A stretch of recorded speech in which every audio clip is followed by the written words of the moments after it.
자, 이번에는 마태복음 4장 17절에서 22절 들어갑니다.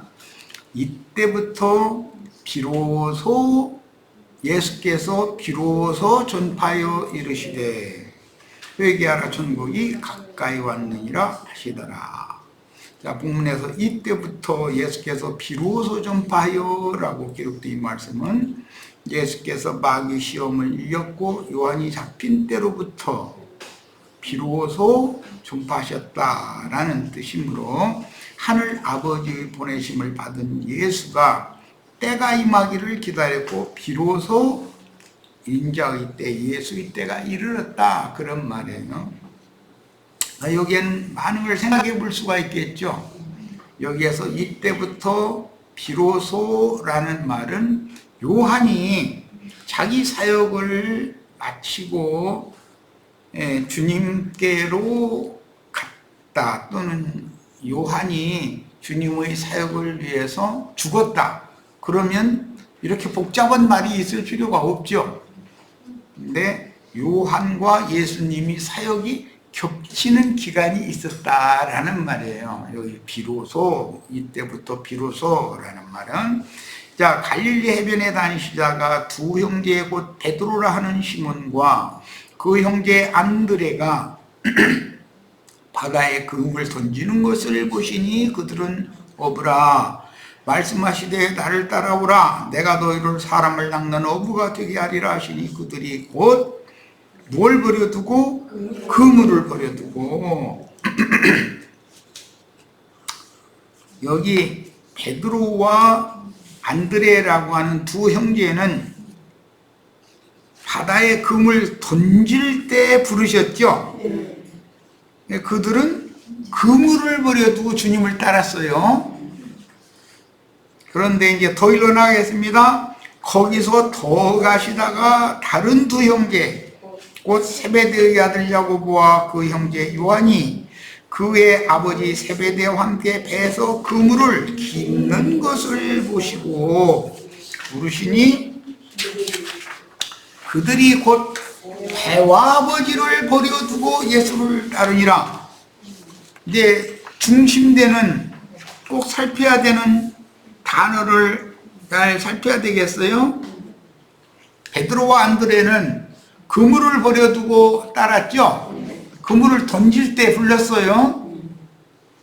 야고보와 요한은 그물을 배에서 기울 때, 그물을 계속 던지면 그물이 구멍 나가고 거기가 다 새나갈 수 있죠.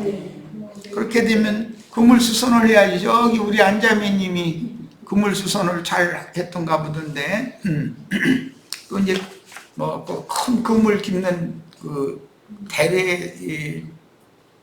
대로 만든 그 바늘이 있죠. 큰 바늘이 듬성듬성 딱 얽어서 그물을 이제 수선을 해야 돼요.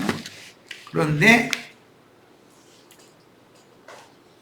베드로와 안드레는 그물을 버려두고 주님을 따랐고 야고보와 요한은 배와 아버지를 버려두고 예수를 따랐다, 이렇게 돼 있죠.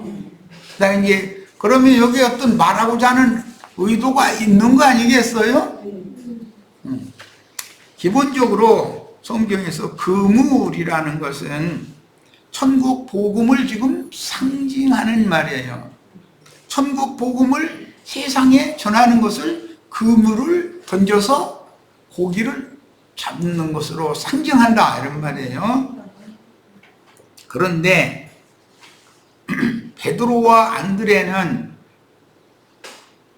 그물을 버려두고 예수를 따랐으니까 율법 교훈과 율법 지식, 유대교의 교리를 전부 버리고 예수님을 따랐다, 그 말이고, 베드로와 안드레도 나름으로는 그물을 던지는 자였으니까 전도 사역을 했다, 이 말이죠. 그런데 지금까지 예수님의 제자가 되기 전까지는 유대교의 전통과 관념에 근거하는 그물, 복음을 전한다 그런 말이야. 그런데 이게 아니구나 하고 딱 버려. 그물 자체를 버린다. 그러면 기독교계의 조직이나 교리 자체를 버리고 주님을 따른다는 말은 주님의 새로운 교훈을 받아들여서 주님의 제자가 된다 그 말이죠. 원래 베드로와 안드레는 요한의 제자였다가 예수님의 제자가 또 된 거잖아요. 그러니까 베드로와 안드레는 갈릴리의 어부였지만 영적으로 굉장히 집중력도 있는 사람이고 열성을 가진 사람이다라는 걸 알 수가 있죠. 자, 그 다음에 이제 세베대의 아들 야고보와 요한은 그물을 던지고 고기를 다 잡고 그물이 망가졌다는 것을 확인했기 때문에 배에 앉아서 그물을 수선하는 거예요, 이제. 그러면 다시 그물을 던져서 고기를 잡으려면 수선된 그물로 고기를 잡아야 된다라는 것이 전제 조건이잖아요. 그런데 배에서 그물 깁는 것을 보시고 나를 따르라고 부르니까 아버지와 배를 버리고 주님을 따랐다는 거예요. 여기에서 우리는 이제 많은 걸 생각해 볼 수 있어요. 기본적으로 베드로와 안드레는 맨 앞에 주님의 말씀을 전파할 사명을 받은 사람들을 상징한다는 걸 알 수 있고, 야고보와 요한은 다른 복음, 변질된 복음을 수선하는, 즉 회복하는, 복음 진리의 말씀을 회복하는 사명을 맡은 자다라는 것을 알 수가 있어요. 그런데 요한은 계시록 말씀을 마감하고 베드로는 사도행전 2장부터 시작 말씀을 베드로가 전하죠. 유대인들에게도 전하고 고넬료 가정의 이방인들에게도 베드로가 전해요. 그래서 베드로 보고 머리 사도라고 그래. 그 시작점이다. 베드로가 마무리, 종교를 하는 건 누가 하죠? 요한이 하는 거예요. 이것은 하나님의 경륜이다. 그래서 요한복음 21장 마무리에 보면 베드로에게, 상처받은 베드로를 치료하신 다음에 내 양을 먹이고 칠하고 사명을 맡겼죠, 베드로에게. 그런데 덜렁덜렁 요한이 뒤에 따라오는 거예요. 그러니까 저는 어떻게 되겠습니까? 그러니까 내가 다시 올 때까지 그를 살려둔다 한들 네가 그런 것을 관여할 일은 아니고 너는 나를 따르라, 이렇게 말씀하셨다는 거예요. 그러니까 같은 제자들이지만 맡은 사명은 다 각각 다르다라는 걸 알 수가 있어요. 오늘 우리는 지금 그물을 깁는 사역을 지금 하고 있는 중이에요. 예수님이 전하기 시작한 천국 복음이 땅끝까지 전파가 되어지는 한 시대의 종결기가 이르면 그물이 사방에 찢어지고 망가진다 이거예요. 그러면 주님께서는 그물을 깁는 사역자들을 당연히 파송을 하셔야 되는 거예요. 회복을 해야 되니까 진리 말씀을. 그들이 나아가서 다시 복음을 전파하면 두 증인이 되는 거예요. 요한 복음과 1, 2, 3, 4와 계시록을 썼는데 최종적으로 요한에게 열린 작은 책, 비밀의 계시들을, 그게 감추인 만나다라고도 했는데, 요한에게 그 열린 작은 책을 주시고 받아먹으라고 그랬죠. 그리고 이제는 네가 다시 나가서 열국과 민족과 나라와 임금과 방언들한테 나가서 다시 예언을 하여야 하리라 그랬죠? 요한이 나가서 다시 예언을 하면 감춰져 있던 비밀의 계시를 전한다, 이제 그런 말인데, 그러면 한 시대가 종결된다. 순교자의 수가 요한의 형인 야고보로부터 시작해서 요한까지 순교자의 수가 채워진다, 그런 말이고, 한 시대가 종결된다, 그런 말이에요. 이런 것이 지금 마태복음 4장에서 예시가 되었다, 그런 말이에요. 자, 이 단락 말씀을 요약해서 이렇게 말씀드렸어요. 자, 이제 이것도 빨리 나가도록 합니다. 그러면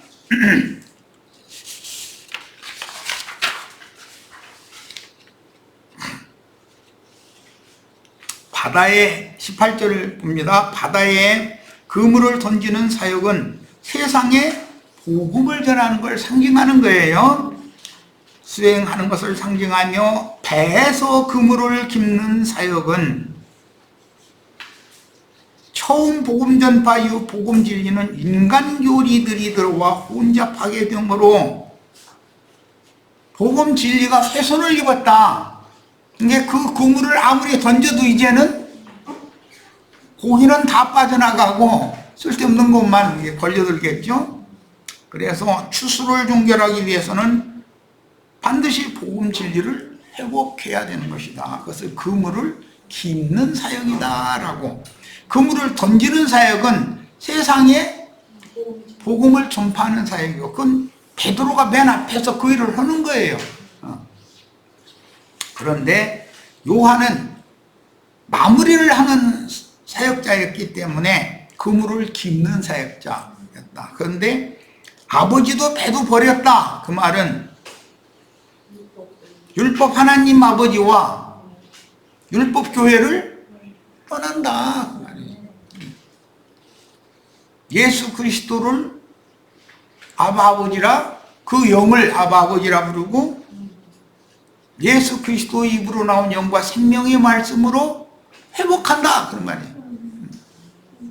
자, 내가 너희를 사람을 낚는 어부가 되게 하리라 하시니 그들이 곧 그물을 버려두고, 베드로와 안드레 그랬죠?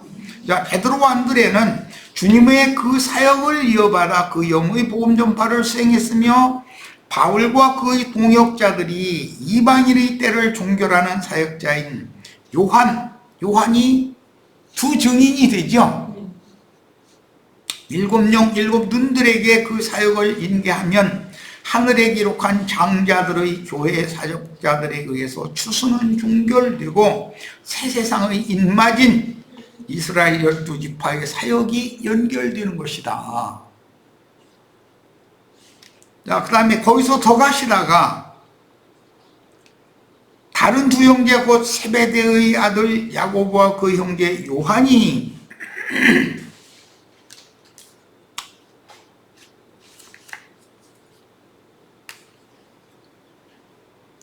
그 아버지와 함께 배에서 그물을 깁는 것을 보시고 부르셨는데, 그들이 곧 배와 아버지를 버려두고 예수를 따랐다. 이 말은 자칭 유대인들의 해인 세상 기독교계와 배지요. 그 배의 선장은 지금 아버지죠. 기독교계가 믿는 하나님이죠.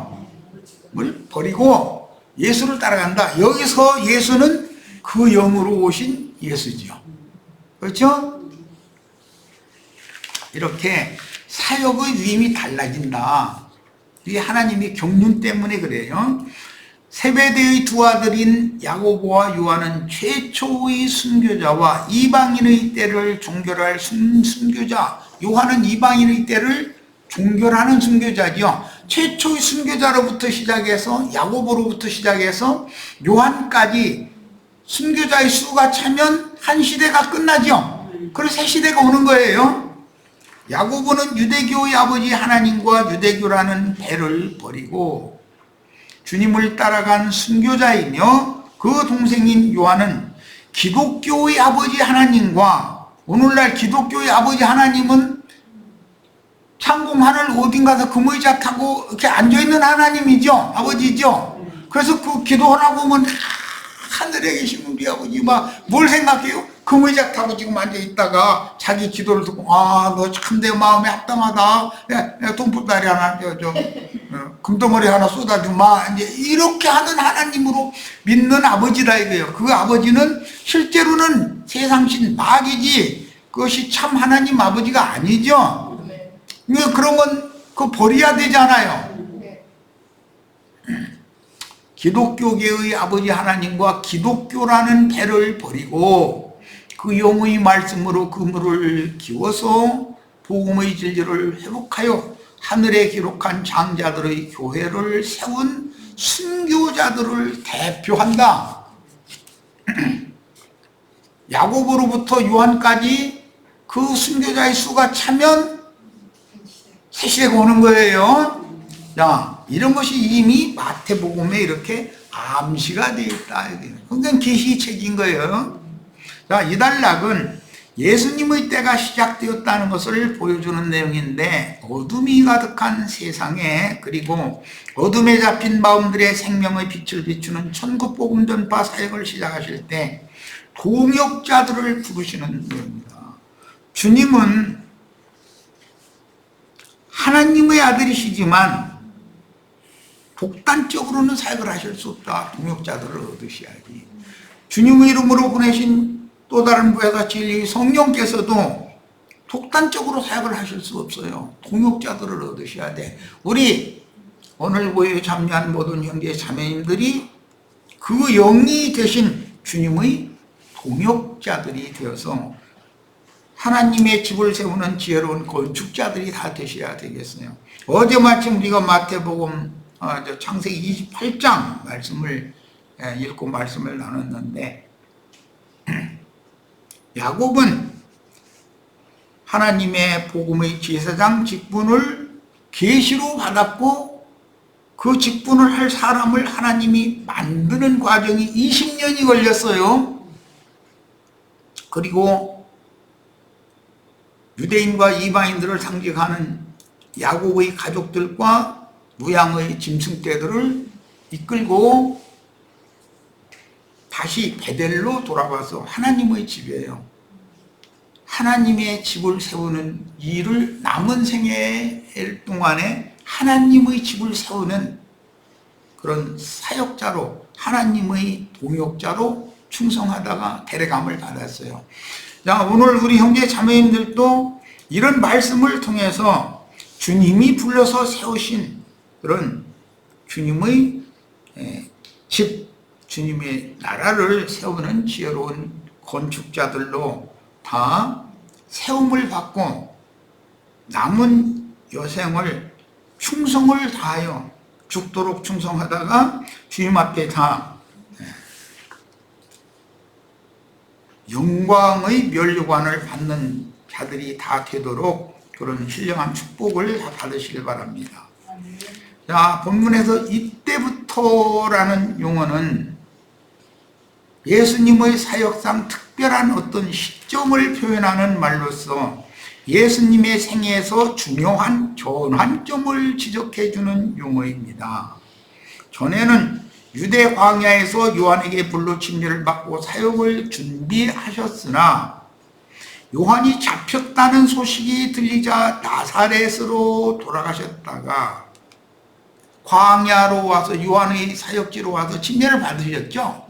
침례를 받자마자 광야로 내몰려가서 마귀에게 시험을 당하셨죠. 그리고는 나사렛으로 다시 돌아갔다 이거예요. 다시 고라신 벳세다 마을과 가깝던 가버나움으로 이주하여 비로소 본격적인 사역을 시작하셨는데, 그 사역을 시작하시기 위해서는 요한이 잡혔다는 소식이 들렸을 때 이렇게 사역이 시작됐다는 거예요. 요한이 잡히기 전에는 예수님이 사역을 하면 사역이 두 가지가 겹치기 때문에 안 되는 거죠. 나도한 형제가 주님의 부르심을 만약에 받으면 우리 형제 자매님들은 사역을 이어서 더 밝고 더 그 시대에, 그 세대에게 꼭 필요한 더 밝은 말씀들을 전파하게 하실 거예요. 그건 분명한 일이에요. 나는 우리 형제 자매님들을 위해서 징검다리 역할을 해줄 뿐이에요. 예수님도 인자로 오셨을 때는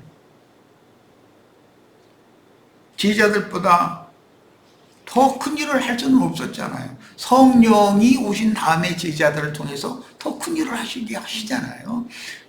사역이라는 건 이렇게 때와 시기에 따라서 하나님께서 쓰시는 종들이 있고 그들 각자의 임무와 사명이 주어지는 것이니까, 이것은 사람이 무슨 신학교에 가서 신학 공부를 함으로 뭐가 되고 이런 생각은 버리셔야 돼요. 그건 말도 안 되는 소리. 그건 그야말로 무지한 사람들이, 자신들은 빛으로 충만하다 그러지만 성경에 비추어서 하나님께서 누구를, 그분의 마음에 합한 자를 택해서 그에게 계시하시고 그 계시대로 그의 인생을 그렇게 순종을 가르치면서 인생을 이끌어 가시고 결국은 당신의 종으로 쓰시다가 최후로는 다른 종이 준비가 되면 그를 데려가셔야 되는 건 뻔한 거 아니잖아요.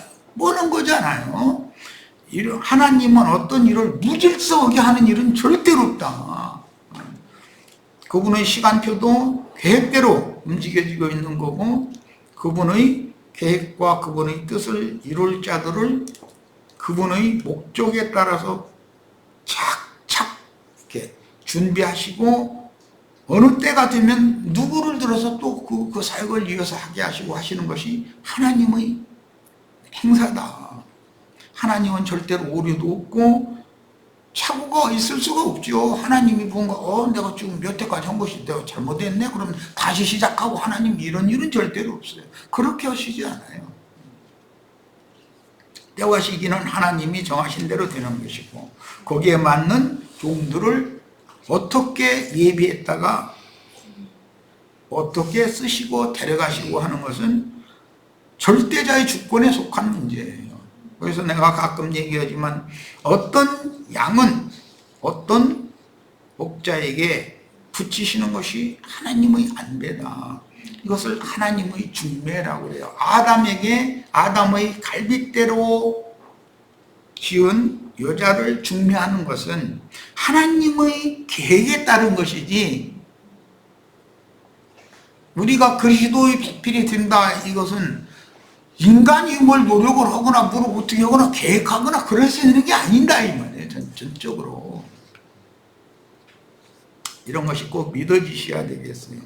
이것은 전도를 하는 건데, 아무리 전도를 해도 그 말씀이 은혜가 되고 받아들여질 사람들이 있다는 거예요. 이것을 전달나게 전 시간에 이미 말씀 나눴어요.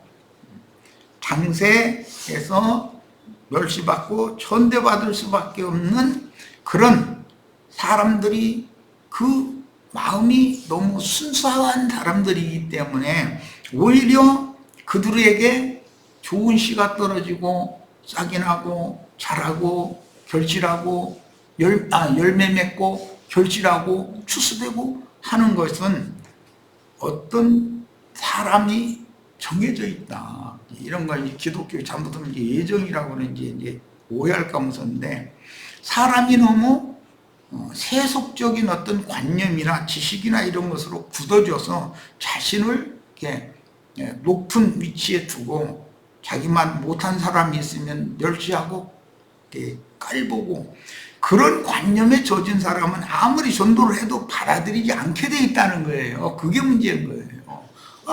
세상에서 많은 것을 소유한 사람이 복음도 받아들여서 하나님의 종으로 그게 쓰임 받는다면 얼마나 좋겠어요. 나 우리 형제 자매님들도 한 번도 난 형제 자매님들 가난해야 구원받는다라고 전한 적은 없어요. 가난하다고 구원받고 부자라고 구원 못 받고 그런 내용이 아니다 이거예요. 이거는 중요한 것은 사람의 심령이 얼마나 가난하냐의 문제다 이거예요. 그래서 예수님이 다음 5장에 가면 첫 번째 하시는 말씀이 뭐예요? 심령이 가난한 자는 복이 있나니로 이제 말씀 전파를 그렇게 들어가잖아요. 그럼 누구예요? 유대교의 자칭 큰 자들이라 하는 자들에 의해서 멸시와 천대를 받는 자들이나 심령이 가난하지, 높은 지위라고 높은 그런 관념에 잡혀있는, 자신을 큰 자라고 여기는 관념에 잡혀있는 사람들은 심령이 가난할 수가 없어요. 그러니까 그들은 배척하는 거예요. 이런 내용이다. 그리고 우리 형제 자매님들도 혹시 내가 성경줄이나 읽었고 무슨 신학교에 가서 뭔 조주식이나 뭘 배웠고 이런 걸 찢어진 금을 버리셔야 돼요. 세상 기독교계에서 손목에다가 팔에다가 채워준 거, 앉을 의자 푹신푹신한 데 앉으라고 방석 깔아준 거 다 버리셔야 돼요. 기독교계 배도 버려야 되고, 거기서 전파되고 거기서 배웠던 그물도 버려야 돼요. 주님께로 가야 돼요. 주님이 새로 주시는 걸 받아도 그 사역을 하셔야 되는 거예요. 자, 예수님 사역 시작입니다. 전파하여 이르시되 회개하라 천국이 가까이 왔느니라. 여기서 전파하다라는 말은 본래 전령자 또는 선구자의 역할을 나타내는 단어로서 선언하다라고 번역이 되어야 하는 그런 용어다. 그러므로 어떠한 신지식에 대한 설득이나 토론 또는 어떠한 종류의 논쟁이나 공격을 허용하는 이론 전개가 아니고, 일방적으로 예수님은 그분의 아버지께로부터 받아온 말씀을 그냥 선포한다 이거예요. 어떤 법이 정해지면 국민들이 다 알도록 대통령령으로 전 국민에게 선포하잖아요. 그런데 다만 바로 시행을 하면 착오가 나고 혼란이 일어나니까 유예기간을 언제까지 모든 국민이 다 이해할 수 있도록 그 법의 취지와 그건 어떻게 집행할 거라는 것을 유예기간을 줬다가 몇 년도 몇 월 며칠 날 몇 시부터 이 법은 효력을 발행한다, 이렇게 바란다, 이렇게 대통령령을 선포하지요. 국회가 법을 만들어주면 대통령이 이 법을 선포하는 거잖아요. 그럼 당연히 유예기간이 있고, 유예기간이 되면 그 법대로 이제 시행을 하는 거예요. 자, 이런 것처럼 예수님은 선포를 하러 오셨지, 유대교 지도자들과 토론하고 상의하고 예수님이 그래?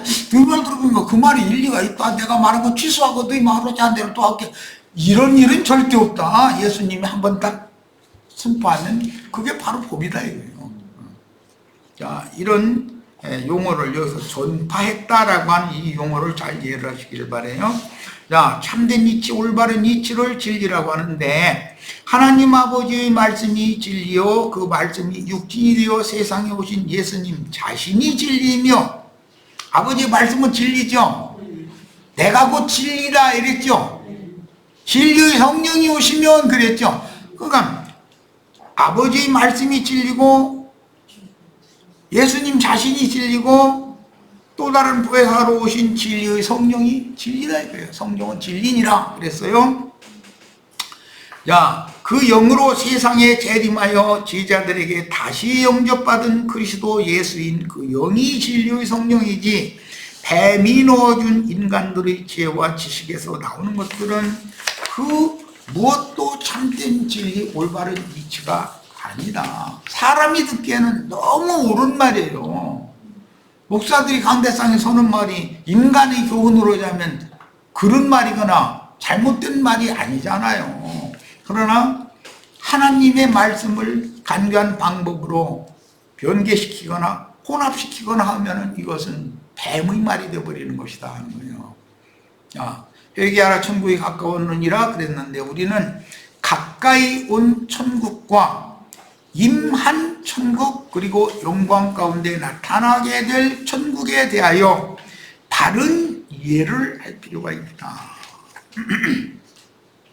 천국이라는 게 3단계로 되어 있죠. 가까이 온 천국, 임한 천국, 나타날 천국, 3단계로 성경에 기록이 되어 있어요. 지난주인가 그 성경 읽기를 할 때 내가 에베소서 4장에서 말씀에 구원 이야기를 할 때 구원이 이루어질 때까지 인치셨느니라 이런 말씀 에베소에 나오죠. 그러면 구원을 얻었다는 말씀도 있고 구원을 이루어야 된다라는 말씀도 있고 구원이 이루어질 때까지 인을 쳐놓으셨다라는 것은 인침만 받은 것으로서 구원이 다 된 건 아니라는 것을 말하기 때문에 성경에는 이런 어떤 전치사 또는 시제를 사용할 때도 세심하게 읽어야 된다. 그 다음에 빈들에서 말씀이 임한 요한의 선포와 동일하나 요한은 구약성경과 관련하여 자신이 메시아와 그의 왕국을 소개하는 사명으로 메시아 앞에 보냄을 받은 선구자로서 천국의 왕을 소개하였습니다. 요한의 직무는 이거죠. 천국의 왕, 천국의 주인을 소개하는 일이죠. 예수님의 천국 복음 선포는 그 천국의 왕, 그분께서 천국의 주인께서 천국을 가지고 너에게 임했다. 그러니까 너희는 나에게로 와라 이 말이단 말이에요. 예수님이 용어로는 회개하라 천국이 가까이 왔다라는 말을 같이 했지만 그 개념은 다르다라는 거예요.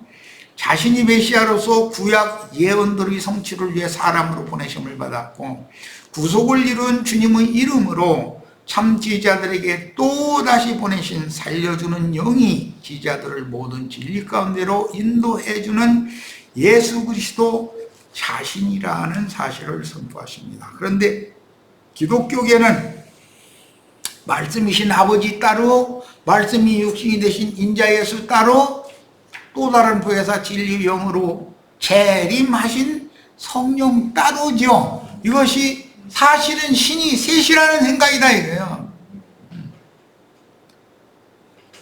한 분께서 예언을 이루기 위하여 그런 과정을 거쳐서 그렇게 일을 하셔서 나에게 영접되어졌다면 나와 주님이 주합하여 한 영이 된 사람들이 신랑과 신부가 한 몸을 이룬 거죠. 세모만이 특별하게 쌍수라는 용어가 있어요. 그런데 거기 보면 무리들은 센족이기 때문에 결혼식장에 가면 참 잘 어울리는 한 쌍이다 이렇게 말하죠. 쌍수라는 게 있어요. 둘인데 하나다 이 말이에요. 그런 건 어떻게 둘이 하나지?